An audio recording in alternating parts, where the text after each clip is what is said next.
We are celebrating the graduation of the Yoga Teacher Training course.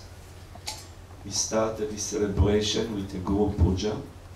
The Guru Puja means a ritualistic worship of the lineage of teachers. And we do it in order to strengthen our connection to the lineage of teachers and to get their blessings.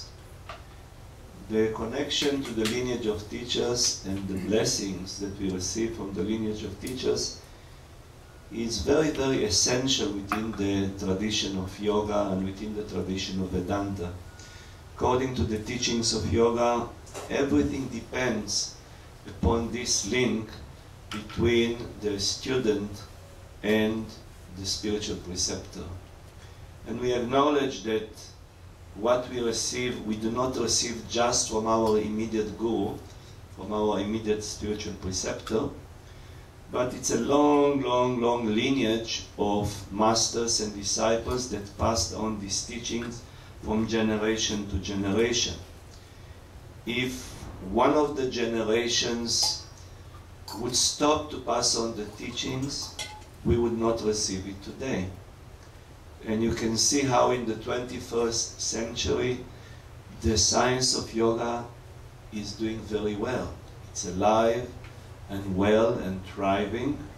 About 700 million people around the world practice yoga.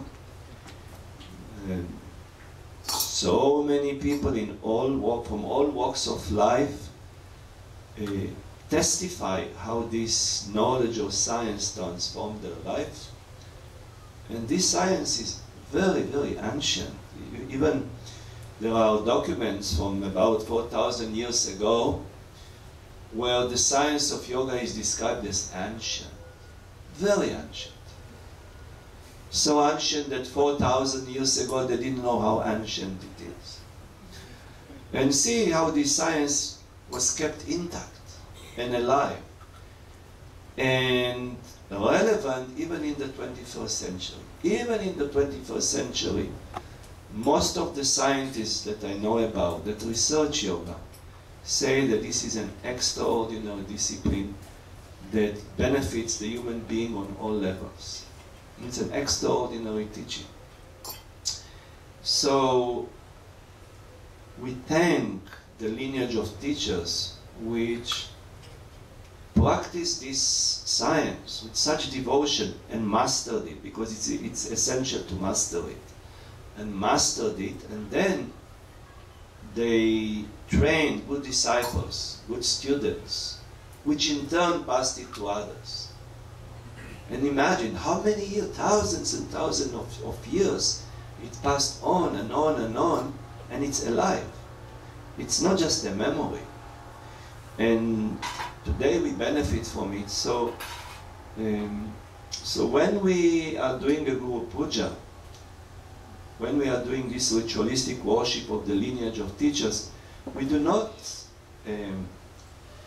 ask for the blessings only of our immediate teachers, but of the whole lineage, the long, long, long lineage of teachers, because all of them are behind us.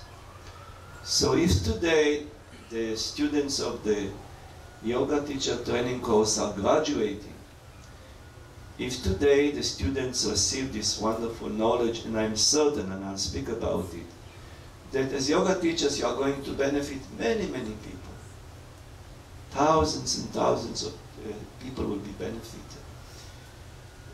This is all due to the compassion and devotion and love and mercy of this lineage of teachers. These teachers are highly, highly, highly accomplished. And in a sense, these are people that fulfilled all their human desires. And nevertheless, they took the time and the effort to train disciples. So this teaching will not be lost. So if we think about it, the teacher, the preceptor, is the most important factor within this science. But more than it, the very fact that those teachers trained their students, And their students in their turn mastered the science and passed it on. Because of it, today we benefit from it. So definitely we are thankful, and we are asking for the blessings and for the support and for the help of these great masters. Because without them, we will not be able to do what we intend to do, which is to benefit others, to benefit mankind. So we always remember our teachers, and therefore we started this graduation ceremony with a puja, ritualistic worship to the lineage of teachers. Of course, our immediate teachers are Swami Vishnudevananda, which is our guru, our direct teacher or guru, and his own guru, Swami Shivananda, which is renowned all over the world, and in India is considered to be one of the greatest masters of yoga that appeared in India and within the history of India. Indeed, he trained so many great disciples that continued the teaching that they received from him. I met so many disciples of Swami Shivananda, and each one of them is a master. He was such an amazing teacher, such an amazing guru. So first of all, we thank and we acknowledge and we ask for the blessings of our guru, Swami Vishnudevananda and Swami Shivananda, and then the rest of the lineage of masters, which is very, very long. Then we repeated mantras, and mantras are invocations. We invoke all the divine forces within this universe and beyond it to come here and to be present and to bless us. We invoke all the divinities, all the aspects of the absolute reality which is manifested to come here and to bless us and to remove the obstacles from our path and to give us wisdom and to give us divine love and to give us divine power and to fill us with divine creativity so we can do what we are meant to do, which is to increase goodness within humanity, within mankind. We want that goodness that we received, because we received a lot of good, to multiply and to spread and to expand and to permeate all mankind, and not just all mankind. We don't think so small. We don't think only about mankind. We don't even think only about planet Earth. We think about the whole universe, the infinite number of universes, the whole creation, the infinite number of creations. We think about all of this. May goodness and blessings and divine wisdom and power permeate all creation, and may all suffering be removed, and may light fill the whole creation. But we always start with mankind. These are our closest kins, but we also think about animals and plants and the planet. This is how we think. So therefore we repeated all of these mantras. Each one of these mantras we repeated 3 times. So I'm just giving a little explanation. Now, I want to say a few words about the Yoga Teacher Training Course. The Yoga Teacher Training Course was created by Swami Vishnudevananda in 1969, after he had the grand vision regarding planet Earth and humanity here in this temple. And in that vision, which the students learned about, but I must repeat it because I heard this directly from Swamiji. So therefore, I feel it's my duty to just to talk about it again. Swamiji saw the whole planet Earth engulfed by fire. He sat here in front of this altar in this temple in 1969, and he had this vision. He saw the whole planet Earth engulfed by fire. He saw people from all over the planet trying to escape this fire. He saw that while they were trying to escape this fire, borders became meaningless. Boundaries became meaningless. Limitations became meaningless. All type of things that separate us one from another became meaningless. All barriers were broken. Psychological barriers, spiritual barriers, religious barriers, racial barriers, gender, all barriers were broken and became meaningless. Because in the presence of this fire, all barriers which are man-made became meaningless. And Swamiji was shaken by this vision. In the beginning, he thought it's a kind of apocalyptic vision. And Swamiji was a visionary. It was his experience from his own life that his visions are coming true. So he was certain that whatever he saw is going to come true. So he was terrified in the beginning by this vision. And for many years, he was teaching us. And I remember before we entered the 21st century, he used the words, we are either going to learn to live together or we are all going to die together. This was one thing that he said. And the other thing that he was asking us, are we going to make it into the 21st century? Well, we can answer now that we made it. We entered the 21st century. But Swamiji was, because of his vision, he was quite concerned. Because in the beginning he thought a great, great, great calamity is coming. And as a result of this vision, Swamiji got this inner inspiration to create this organization. In the beginning he was sent by his own master, Swami Shivananda, to spread the teachings of Yoga and Vedanta in the West. And he came to the West in 1957. But in 1969 his mission changed. And he received an inner mission, a mission from within, for the sake of humanity.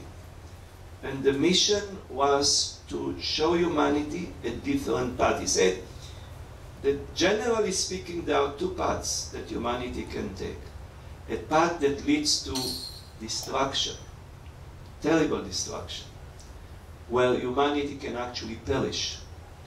And another path which leads to a glorious and bright future for humanity. A path where humanity thrives and enters into an extraordinary and glorious, bright future which is unlike anything that was before. And Swamiji received this inner mission to point these two paths and to suggest the path that leads to that bright future of humanity. And that path is a path of peace. Swamiji took upon himself to point what is the path that leads to peace. And he explained to us that it's impossible to give to others what we don't have. If we don't have something, we cannot share it with others. In other words, if we do not possess peace, we cannot share with others peace. In order to share with others peace, we must first possess peace ourselves. Therefore, he taught us that in order to find peace, that peace can be found first of all within. That the first place to look for peace, a place where it can actually be found, is within. So he called this inner peace, and he said, when this inner peace is found, this inner peace is going to lead to outer or external peace. So he spoke about inner peace for outer peace. And he said it's not so easy to find this inner peace. He said the seed of peace must be sown, like a farmer that sows seeds in the field. The seed of peace must be sown in the heart of people by whoever possesses that peace. That seed of peace must be sown, and it must be nurtured, and it's going to grow, and then it's going to spread and bless many, many other people. So as a consequence of his vision, Swamiji created this organization which he called TWO, the True World Order. An organization which was meant to fulfill that vision that he had, the vision of a bright future to mankind, which will come because mankind is making the right choices. And he created certain tools in order to bring this about. The first tool that he formed or created was the Yoga Teacher Training Course. Therefore, the first Yoga Teacher Training Course was formed or created in 1969 as an outcome of his vision. This was the first Yoga Teacher Training Course in the world. There were not, at that time, there were not Yoga Teacher Training courses in the world. And he explained this Yoga Teacher Training Course is an instrument where people from all over the world are going to come. And they are going to go to the yogic training, intense yogic training. And the seed of peace is going to be sown in their hearts. And then they are going to nurture it by their own practice. And then, and this is the most important part, he said, these students, which will graduate from the Yoga Teacher Training Course, are going to share those gifts that they received in the course, that peace that they received, they are going to share it with others. This is going to spread. Now, this was 1969. Not too many people practiced yoga at that time. It was considered to be an eccentric thing to practice yoga at that time. Even to be a vegetarian, it was considered to be eccentric. In his vision, Swamiji saw in the future, not too far future, millions and millions and millions of people practicing yoga all over the world. Today we know that that vision actually manifests. It actually happens. And Swamiji then created a second tool. He asked a question. He asked, how come that birds have more freedom than human beings? Birds can cross borders without passports. Why human beings can't do it? And he said, we need to break these barriers symbolically. So he was the first one. He created the World Citizen Passport. He was the first one to create it. And he crossed borders with this passport. If you see this passport, it's very funny. Right? There is a question, usually in passports there is a question, what's the color of your eyes? And in his passport, there is a question, what is the color of the eyes? And Swamiji wrote, intuitive. This type of things. And that passport was decorated by the famous artist Peter Max. Then, in order to demonstrate by example, but these were symbolical acts, this idea that we need to break those artificial barriers, he became a pilot. And he purchased the Piper Apache, which you can still see in Balmoral in our headquarters. And Peter Max painted it. And with that Piper Apache, he flew to all the trouble spots in the world, and he crossed all the borders, in all the trouble spots in the world, in the most dangerous places, to show that there is another way, to show that there is a possibility to bring peace. And he did this until the end of his life. He told us that armies have weapons, and he has his own secret weapon. And his own secret weapon were marigold flowers. This was his own secret weapon. He said, cross border with flowers in your hand and with peace in your heart, and not with guns. And he actually did it. And every place that was forbidden, he went there. Every troubled place on planet Earth, he went there on a peace mission, and we all participated. And miracles happened all the time. We saw it with our own eyes. I was fortunate to participate in some of these things. Swami Swaroopananda and other staff within this organization. And so with this vision, Swamiji inaugurated the Yoga Teacher Training Course, not just in order to teach people yoga, but in order to generate slowly a different future for mankind. He said, a new generation of leaders needs to be trained that will bring to mankind peace and a bright future, and not war and utmost destruction. And this is what he saw. And for him, those yoga teacher trainings, those students that participated in the yoga teacher training course were the future leaders. He said they will come, they will go back to their communities, and they are going to become leaders. And they are going to change the situation in the world. Today we can see it, and we know it actually happened. 700 million people are practicing nowadays yoga. Only, I remember, only in Los Angeles there are 300,000 yoga teachers. Only in Los Angeles. There are so many, there is not even one corner in the world where people are not practicing yoga. Millions and millions, and the numbers are growing. What is the effect of so many people practicing yoga? Each person here can testify how yoga affected his or her life. I can guarantee that if you could interview 700 million people, you will get 700 million stories. And most of them significant stories of how yoga changed the life of these people positively. People say they became better people. So you can understand. We are talking about it's close. It's 10% of the population of mankind today are practicing yoga. 10%. It's a lot. But we're not talking just about the numbers. We're talking about the impact. The impact is huge. It's a positive impact. The other day, I spoke with Dr. Ellen Baldo, and I mentioned two researches that were done. One by a famous psychologist from Harvard University, Dr. Pinker. He made a research, and the conclusions of this research were that nowadays, in our time, the level of violence of planet Earth is the lowest in the known history of mankind. And this is a very surprising result of a very extensive research.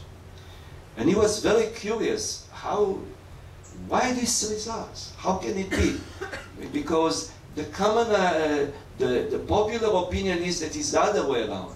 But no, the conclusion of his research is it's the lowest level of violence in the history of mankind, in the known history. And when he investigated why is it so, his conclusion was because, and this was discovered, there are profound changes that happened in the human brain. The human brain changed. It's not the same as it was previously. There is a biological change that took place within human beings. And Swamiji spoke about it. We are not the same entity anymore, even physically. And I was very happy to read this research because it's counterintuitive. Now, there is another research done by a researcher by the name of Goldstein, where again, and this is it has nothing to do with Pinker, independently made the research, and the research proves that nowadays, the number of wars on planet Earth is the smallest in the history of this planet, in the known history of this planet. Again, this is counterintuitive, goes against the popular opinion. But this is what was discovered. The lowest number of wars in the history, in the known history of mankind. This is amazing. For years I was speaking with Dr. Ellen Baldo and telling her how I see things. And fortunately, Dr. Baldo didn't think that I'm crazy, because I was telling her precisely these things. I said, what I am seeing, I see a tremendous positive shift in mankind. Well, Dr. Baldo is very informed about all the terrible things which happen within mankind. Terrible, terrible things. He's one of the most informed people on planet Earth about all the terrible things.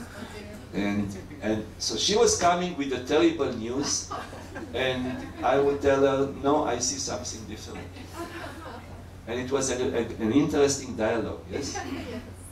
And And I'm happy that today I was vindicated.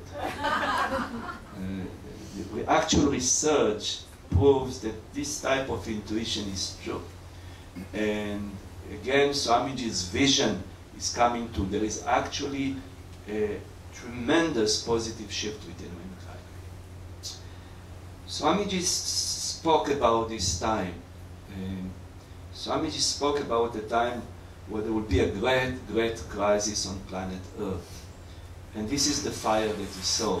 Towards the end of his life, he said that in the beginning he thought that this fire is a destructive fire. But towards the end of his life, the way he was talking, he said that this is a sacred fire, a unifying, this is a fire that is going to unite mankind and is going to take mankind to the next level, to its bright future. But it's a time of great, great, great crisis. Such a great crisis, people will try to escape, and they will not be able to escape unless they break all barriers. The only way to escape this fire is to break all artificial barriers that we have created. So it seems, to the best of my understanding, that this time that Swamiji was speaking about in 1969, that he saw in his vision, to the best of my understanding and perception, this time is upon us. It's here and now. It's like a hurricane, and the hurricane right now passes above us. It's just here. And of course every hurricane has the eye of the hurricane. So for some people it may be peaceful, but for many people it's very, very stormy. So it's a great, great crisis that humanity goes through. And Swamiji was saying that at that time when this crisis will come, yogis are going to be very, very important for mankind. He was saying at that time every yogi will be a sheltering monastery where people will take refuge. In our ancient scriptures it is described how people would go to those ashrams, to those sheltering monasteries, and they will take refuge from the turmoils of day-to-day life. Swamiji said that those sheltering monasteries, when this crisis is coming, and it will be a crisis that there is no way to run from it externally. There is only one way to escape it. And the way to escape it is by breaking all artificial barriers, and this is a spiritual act. It's not a physical act.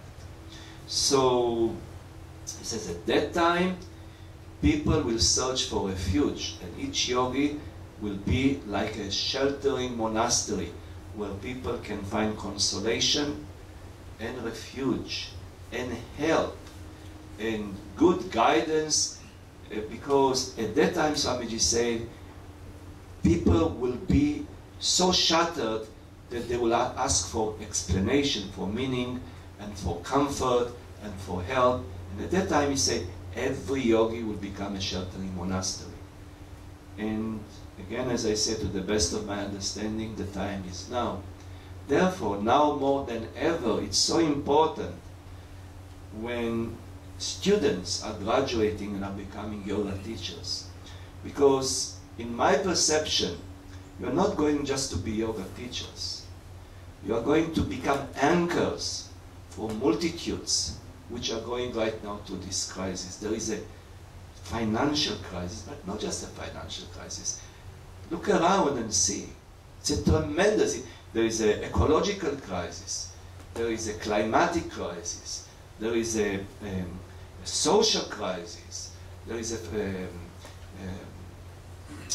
cultural crisis. You can see it, and it grows. That fire spreads and spreads. It just surrounds the whole planet. So the time is now. So I think that Swami Vishnudevananda, my guru, is extremely happy at this time to see the graduates of the yoga teacher training course, because you are so important, specifically in this time. And so I like to congratulate you for coming to take this yoga teacher training course. And also, those of you that are not yoga teachers and are present here, I strongly recommend, if you can, to take a yoga teacher training course. Now, before we shall continue, you know, you are going to receive a certificate, a diploma. And many people are asking, how is it possible that you can become a yoga teacher within 1 month? The point is, Swami Vishnudevananda himself went to the traditional Gurukula system of 12 years of training with his Guru or Master Swami Shivananda. And when he came to the West, when he had this vision, he said, the time where a student could be with his master for 12 years to go to this training, it's over. The time is very, very short. So he condensed the 12 years of training into 1 month. You see? So, but within 1 month, and the students can testify. You are really going to so many things. You see? So, you cannot measure it just chronologically. It doesn't work like this. See? So I highly recommend whoever can take a 1 month vacation and take this yoga teacher training course. Because once you took it, you can benefit so many people. The reason I mention it is because the certificate will be given to you. And Swamiji never gave the certificate lightly. He gives a certificate with a prayer that whatever you received in this yoga teacher training course, please share it with others. He says, I am giving you this certificate with the prayer, with the request, with the faith that what you received, you are going to share it with others. You're not going to keep it for yourself. And another prayer that Swamiji had was, share it with others, but please also be practitioners. Don't be just preachers. This is his little prayer. So this is a very happy moment, not just for us, for mankind, where 50 students are graduating and are becoming yoga teachers. And they are going to bring a lot of benefit to mankind. We are all very happy. So that's all I have to say. Thank you so much. Om Tat Sat.